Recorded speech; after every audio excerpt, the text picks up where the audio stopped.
আসসালামু আলাইকুম। আশা করি আপনারা সকলে অনেকে ভালো আছেন। এএফ ইনসাইটের পক্ষ থেকে আপনাদের সবাইকে স্বাগতম। তো আজকের এই ভিডিওটিতে আপনাদেরকে ইম্পর্ট্যান্ট ইম্পর্ট্যান্ট কিবোর্ড কমান্ড সম্পর্কে ধারণা অর্থাৎ দেখানো হবে, যেগুলো এমএস ওয়ার্ডে ব্যবহৃত হয়ে থাকে। যেমন কন্ট্রোল+A, যেমন কন্ট্রোল+A দিলে অল সিলেক্ট হয়, কন্ট্রোল+B দিলে লেখাটি আপনার বোল্ড অর্থাৎ গাঢ় হয়ে যাবে, কন্ট্রোল+C দিলে আপনি লেখাটা কপি করতে পারবেন। এছাড়া যা আছে আপনি সব এখানে পাবেন, যেগুলো এমএস ওয়ার্ডে ব্যবহৃত হয়, অর্থাৎ যেগুলো আপনার প্রয়োজনীয় এমএস ওয়ার্ডে কিবোর্ড কমান্ডগুলো ব্যবহৃত হয় সেগুলো। এখানে কন্ট্রোল+A থেকে কন্ট্রোল+R পর্যন্ত দেওয়া আছে।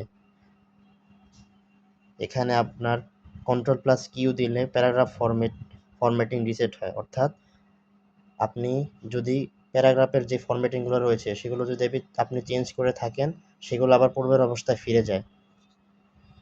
এখানে একটু পর্যন্ত আছে। আর এদিকে আপনার আছে হচ্ছে সেভ, কন্ট্রোল+S এ সেভ হয়, কন্ট্রোল+T দিলে হ্যাঙ্গিং ইনডেন্ট হয়, কন্ট্রোল+U দিলে আন্ডারলাইন হয়।